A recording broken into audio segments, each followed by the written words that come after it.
Hello students, आज का ये वीडियो एक इंस्ट्रक्शनल वीडियो है जो गोंडवाना यूनिवर्सिटी का जो home base MCQ question pattern examination हो रहा है उसके लिए। बहुत सारे बच्चों को ये क्वेरीज है कि वो एग्जामिनेशन स्टार्ट कैसे करें, कौन से डिवाइस पे करें, या फिर कौन सा ब्राउज़र अच्छा रहेगा, या फिर लैपटॉप पे अच्छा रहेगा या कंप्यूटर पे अच्छा रहेगा। तो डिवाइस ब्राउज़र कौन सा यूज़फुल रहेगा एग्जामिनेशन के लिए। उसके अलावा मोड ऑफ एग्जामिनेशन क्या रहेगा, कैसा क्वेश्चन पैटर्न रहेगा, और मार्किंग स्कीम क्या रहेगी, टाइम ड्यूरेशन क्या रहेगा। उसके अलावा टेक्निकल इश्यूज़ क्या हो सकते हैं, लॉगिन सिस्टम क्या हो सकता है, कैसा रहेगा लॉगिन सिस्टम, या फिर इससे रिलेटेड इश्यूज सॉर्ट आउट करने के लिए मैंने ये वीडियो बनाया है, जिसमें आपको ऑनलाइन एमसीक्यू बेस्ड क्वेश्चन कैसे सॉल्व करना है ये आपको क्लियरली समझ जाएगा। टेक्निकल इश्यूज़ क्या रह सकते हैं, या कौन सा इंटरफेस अच्छा रहेगा, लॉगिन सिस्टम क्या रहेगा, ये सभी आपके डाउट्स ये वीडियो में क्लियर होंगे। तो वीडियो स्टार्ट करते हैं।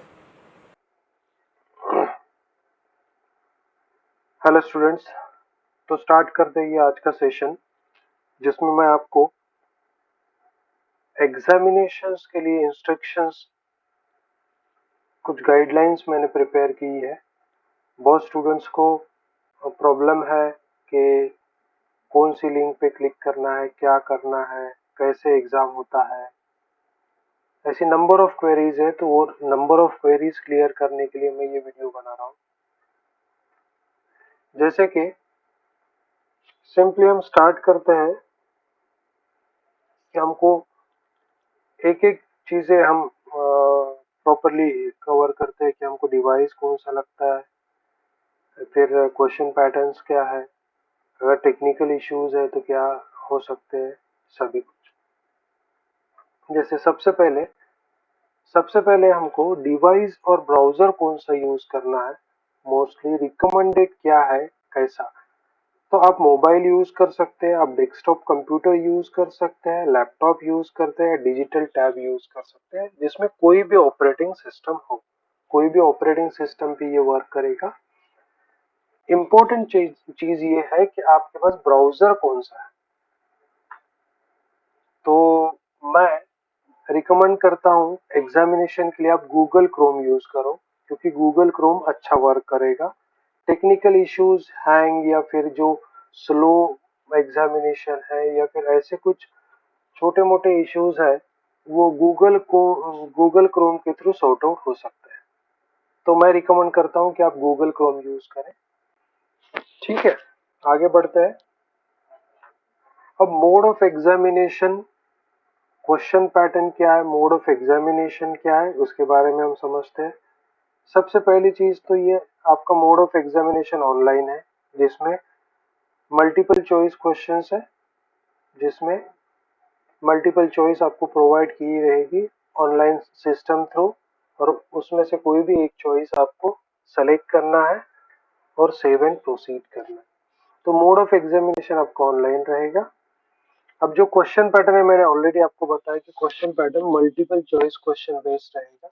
मतलब एक क्वेश्चंस के लिए आपके पास, एक क्वेश्चन के लिए आपके पास 4 नंबर ऑफ ऑप्शंस होंगे, जिसमें से कोई भी एक ऑप्शन आपको क्लिक करना है, कोई भी एक ऑप्शन आपको चूज करना है। नेक्स्ट है क्वेश्चन पैटर्न क्या रहेगा, इसके बारे में मैंने ऑलरेडी आपको बता दिया है कि कितने ऑप्शंस रहेंगे। ठीक है, आगे बढ़ते हैं। अब मार्किंग स्कीम क्या है, कैसे मार्क्स रहेंगे, टाइम ड्यूरेशन क्या रहेगा एग्जामिनेशन का, उसके बारे में समझते हैं। जैसे टोटल क्वेश्चन हमारे पास 50 क्वेश्चंस मिलेंगे आपको टेस्ट में। जो ऑनलाइन एग्जामिनेशन है उसमें 50 क्वेश्चंस मिलेंगे। 50 क्वेश्चन के 50 मार्क्स रहेंगे, that means each question having 1 marks, each question carry 1 marks. अब बहुत सारे लोगों की क्वेरीज ये रहती है कि सर 50 तो हमारा थ्योरी पेपर 50 मार्क्स का नहीं है, किसी का थ्योरी पेपर 70 मार्क्स का है, किसी का 80 मार्क्स का है, किसी का 40 मार्क्स का है। ये अलग अलग डिपेंड करता है कोर्सेज के हिसाब से, जैसे एमबीए का 70 है, बाकी और जो कोर्सेज है उनके अलग अलग मार्किंग स्कीम है, उस हिसाब से उसका क्वेश्चन पैटर्न रहेगा। बट ये जो 50 क्वेश्चंस है जिसके 50 मार्क्स है, ये 50 मार्क्स प्रोपोर्शनेटली कन्वर्ट हो जाएंगे जो भी आपका सिलेबस पैटर्न या आपका जो मार्किंग स्कीम होगा सब्जेक्ट का। जैसे कि एमबीए में 70 मार्क्स का थ्योरी पेपर होता है, तो ये 50 मार्क्स प्रोपोर्शनेटली 70 के प्रोपोर्शंस में कन्वर्ट हो जाएंगे। जैसे आउट ऑफ 50 आपको 25 अगर मार्क्स आया है समझ लीजिए, तो अगर 70 में से इसको मैं कन्वर्ट करना चाहूंगा तो 70 का 50% आप कंसिडर कर लो, 35 मार्क्स आपको स्कोर हो जाएंगे। इस तरीके से वो कन्वर्ट हो जाएंगे at the time of result. जो वो सब काम यूनिवर्सिटी का है, तो वो प्रोपोर्शनेटली कन्वर्ट हो जाएंगे। अब ये टेस्ट के लिए टाइम ड्यूरेशन आपको 75 मिनट्स है। जब भी आप एग्जाम स्टार्ट करते हो तब स्टार्टिंग पॉइंट से लेके एंडिंग तक, कंफर्म एग्जाम करने तक, कंप्लीट फिनिश एग्जाम करने तक आपको 75 मिनट्स मिलेंगे। मैंने ऑलरेडी बताया ईच क्वेश्चन हैविंग 1 मार्क्स, एक सिंगल क्वेश्चन का वेटेज सिंगल मार्क्स का रहेगा।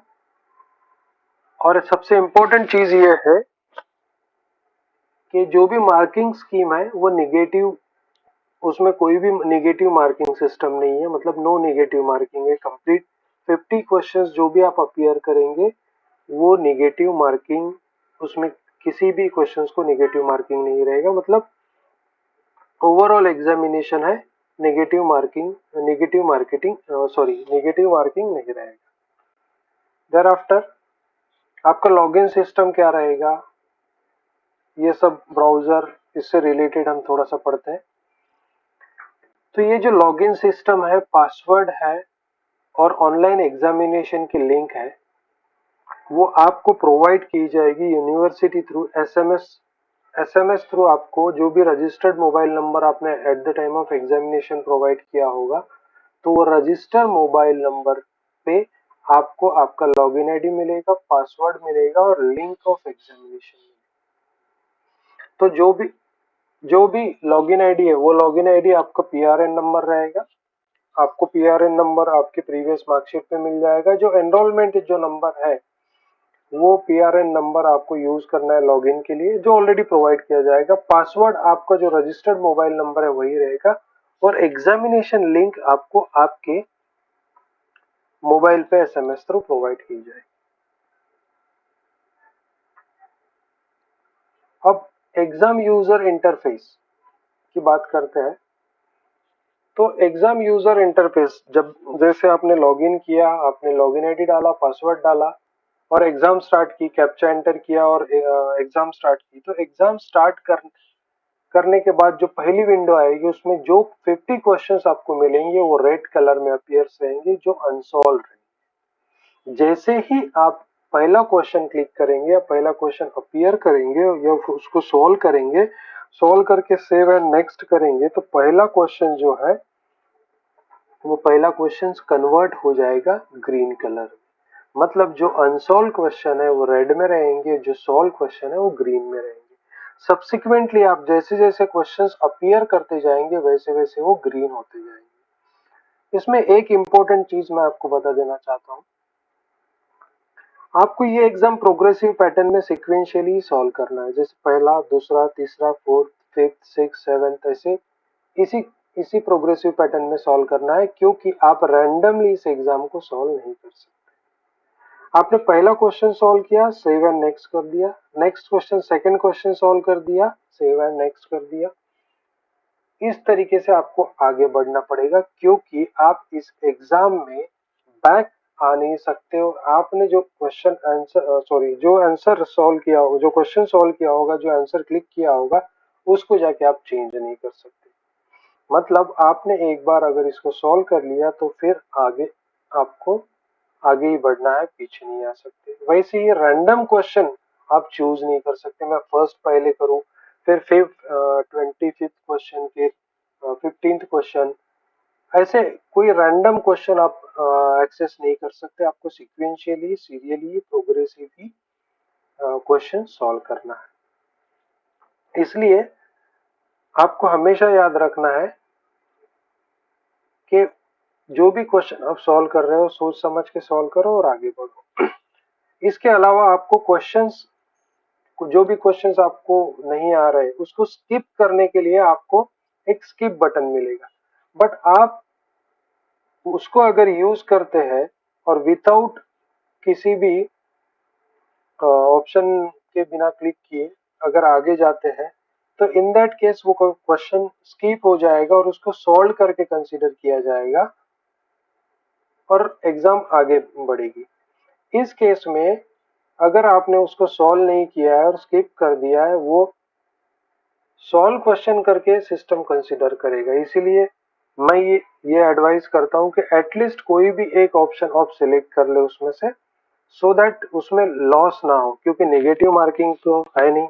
अगर आपने जो भी ऑप्शन चूज किया अगर वो राइट है तो आपको उसमें मार्क्स स्कोर हो जाएगा। दैट्स वाई स्किप करना सही नहीं रहेगा, बेटर है आप उसको अटेन करो, सॉल्व करो और आगे बढ़ो। नेक्स्ट,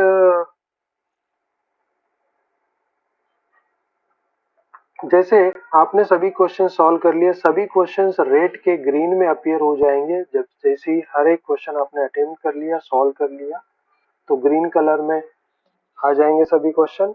इन दैट केस आप अपनी एग्जाम कंप्लीट कर सकते हो, फिनिश कर सकते हो by clicking on confirm examination tab.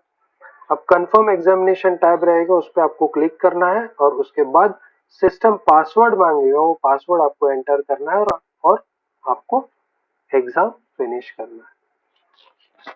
अब ये तो हो गया डिवाइस कौन से यूज करना है, मार्किंग स्कीम क्या रहेगी, क्वेश्चन पैटर्न क्या रहेगा और यूजर इंटरफेस कैसे रहेगा while solving examination. But apart from this number of technical issues arise होते हैं। लास्ट टाइम जब भी हम लोगों ने एक्सपीरियंस किया कि स्टूडेंट्स को काफी टेक्निकल इश्यूज फेस करने पड़ते हैं ड्यूरिंग एग्जामिनेशन, तो वो टेक्निकल इश्यूज मैं कवर करता हूँ सो दैट थोड़ा इसका अवेयरनेस अगर आपको रहेगा तो आप प्रॉपरली फेस कर पाओगे एग्जामिनेशन को, क्योंकि बहुत सारे बच्चे डर जाते हैं फिर टाइम पे कोई फैकल्टी फोन नहीं उठाती या फिर जो यूनिवर्सिटी के जो हेल्प सेंटर है वो फोन नहीं उठाते, क्योंकि वो टाइम पे वो लोग भी काफी बिजी होते हैं। तो ऐसे कुछ टेक्निकल इश्यूज आप खुद ही हैंडल कर सकते हैं जिसके बारे में आपको अवेयर करना चाहूंगा। सबसे पहला इशू ये रह सकता है कि अगर आप सिस्टम पे, कंप्यूटर सिस्टम पे आप अगर एग्जाम दे रहे हो तो पावर फेल्यूर का इशू आ सकता है, या फिर अगर आप मोबाइल यूज कर रहे हो तो समटाइम मोबाइल हैंग हो जाता है, कनेक्टिविटी लॉस होती है, इंटरनेट कनेक्टिविटी लॉस होने की वजह से इश्यूज आते हैं, कवरेज इश्यूज है इंटीरियर में जैसे विलेजेस में वगैरह, और कोई भी टेक्निकल इशू। अगर कोई भी टेक्निकल इशू आता है इन दैट केस, या आपकी कनेक्टिविटी पावर फेलियर होता है, कवरेज हो जाता है, डिवाइस हैंग हो जाता है, ऐसे केस में अगर आपकी एग्जाम एंड होती है, नेचुरली एग्जाम ऑटोमेटिकली एंड हो जाएगी, तो ऐसे केस में आपको डरने की जरूरत नहीं है। सिंपली आपको एक काम करना है, जैसे ही आपका पावर फेल्योर या जो भी टेक्निकल इश्यूज की प्रॉब्लम सॉल्व हो जाए, जैसे कनेक्टिविटी लॉस हो गई फिर वापस आ गई, या फिर पावर फेल्योर हो गया फिर बाद में पावर वापस आ गई, ऐसे केस में आपको फिर से लॉग इन करना है। और लॉग इन जैसे ही करोगे तो जितने क्वेश्चंस आपने सॉल्व किए वो ऑलरेडी सॉल्व जैसे कि वैसे रहेंगे, जहां पे आपको टेक्निकल इश्यू आया था वहीं से फिर से एग्जाम स्टार्ट होगी।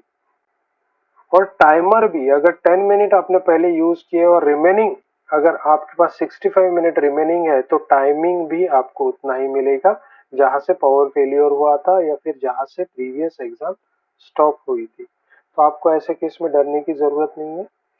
इसमें सबसे इंपॉर्टेंट चीज मैं ये बताना चाहता हूँ कि आप पूरा ये exam with in 8 hours duration में सॉल्व कर सकते हैं। जैसे कि अगर आपने 10 बजे एग्जाम चालू किया, with in 10 minutes technical issues की वजह से आपका एग्जाम एंड हो गया, तो आप 6 o'clock के पहले 8 घंटे में 10 to 6, इन बिटवीन 10 to 6 आप कभी भी एग्जाम सॉल्व कर सकते हैं। तो बेटर है आप जब भी एग्जाम सॉल्व करो ये 8 आवर्स के ड्यूरेशन में, तो आपके पास 75 मिनट्स पहले ही स्टार्ट कर लेना, पहले ही 75 मिनट्स होने चाहिए, सो दैट आपको पूरा टाइम मिले। अगर डे एंड में, दैट मीन्स 5:30 को आप अगर एग्जाम स्टार्ट करते हो और आपका ड्यूरेशन 6 ओ क्लॉक को आपका ड्यूरेशन कंप्लीट हो रहा है पेपर का, इन दैट केस आपको 30 ही मिनट्स मिलेंगे। मतलब जो एडिशनल टाइम जो आपको मिलना चाहिए था, एडिशनल मीन्स जो रिमेनिंग टाइम आपको जो मिलना चाहिए था आपके पेपर के हिसाब से, वो आपको मिलेगा नहीं। तो आपको ये हमेशा ध्यान में रखना है कि जब भी अगर कनेक्टिविटी फेल्यूर है, पावर फेल्यूर है, ऐसे केस में अगर कनेक्टिविटी लॉस होती है, आपका एग्जाम एंड होता है और आप फिर से रीलॉग इन करके अगर एग्जाम सॉल्व करना चाहते हैं, इन दैट केस आपको 8 आवर्स का टाइम ड्यूरेशन मिलता है। बट आप 8 आवर्स का टाइम ड्यूरेशन के लिए वेट मत करो, जितने जल्दी आप एग्जाम कंप्लीट कर सकते हो उतनी जल्दी एग्जाम कंप्लीट कीजिए। These are the technical issues जो हमने कवर किए। मैंने ये वीडियो में सब कुछ कवर करने की कोशिश की है, जो भी स्टूडेंट्स जो भी प्रॉब्लम्स फेस करते हैं। इसके अलावा ये वीडियो सिर्फ एमबीए या बीबीए के लिए नहीं, ये सभी कोर्सेज के लिए। मैं फिर से बता दूं, फार्मेसी, इंजीनियरिंग, जो भी ऑनलाइन एग्जाम जिस कोर्सेज के लिए भी यूनिवर्सिटी, गोंडवाना यूनिवर्सिटी कंडक्ट कर रही है, वो सभी कोर्सेज के लिए वीडियो एप्लीकेबल है। आप ये अपने सभी फ्रेंड्स के साथ शेयर करो, सो दैट सभी अवेयर रहे और एग्जाम के टाइम पे प्रॉपर एग्जाम सॉल्व कर पाए। Thank you very much and wish you very best of luck to all of you. Thank you.